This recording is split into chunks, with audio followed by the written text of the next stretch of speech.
بسم الله الرحمن الرحيم. الحمد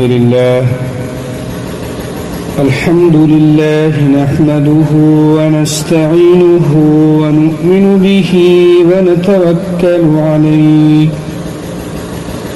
ونعوذ بالله من شرور أنفسنا ومن سيئات أعمالنا.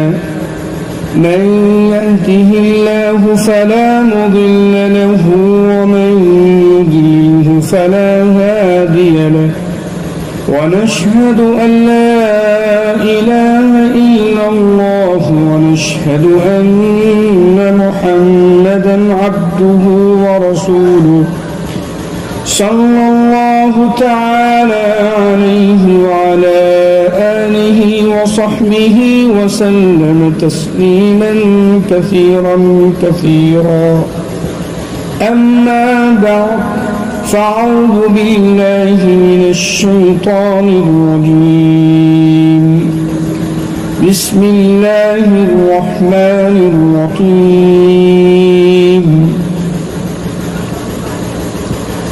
إنا أعطيناك الكوثر فصل لربك وانحر إن شانئك هو الأبتر.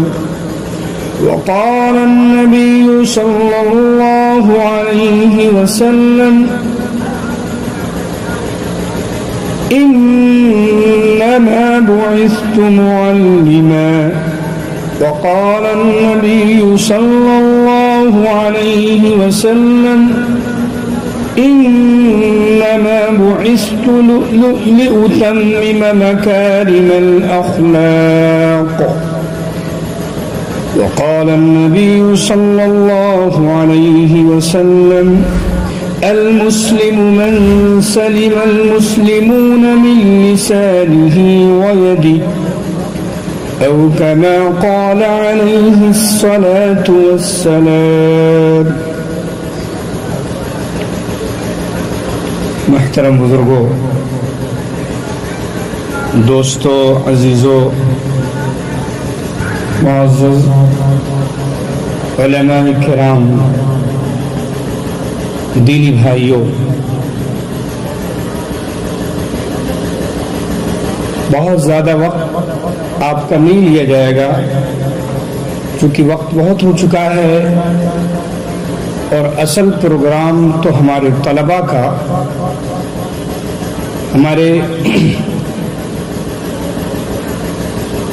ذمہ داران مدرسہ، خاص طور پر ہمارے حاجی خالد صاحب زید مجدہ یہاں تشریف فرما ہیں، ان کی نگرانی میں، ان کی سرپرستی میں طلباء کرام نے اپنا علمی مظاہرہ پیش کیا اور بہت ہی قابل مبارکباد ہیں،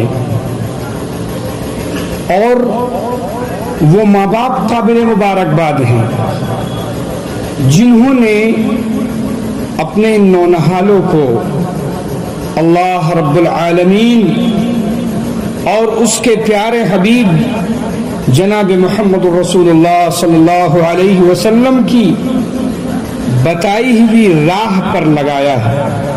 یہ مبارکبادی ان کے حق میں اللہ رب ذوالجلال کے یہاں مقبول ہے. میرے دوستو عزیزو، ہم سب سے پہلے آپ حضرات سے درخواست کرتے ہیں کہ آپ اور ہم سب اللہ کے آخری پیغمبر، تاجدار مدینہ، سرور کونین، امام الانبیاء جناب محمد رسول اللہ صلی اللہ علیہ وسلم کی بارگاہ اقدس میں نذرانے درود پیش کر دیں. چونکہ خیر کی مجلس ہے، اللہ کے پیغمبر کا ذکر ہے، اس لیے درود پڑھیں. اللہم صلی علی سیدنا و نبینا و مولانا محمد وعلی آلہ و صحبہ اجمعین. اللہ کے پیغمبر ہمارے آقا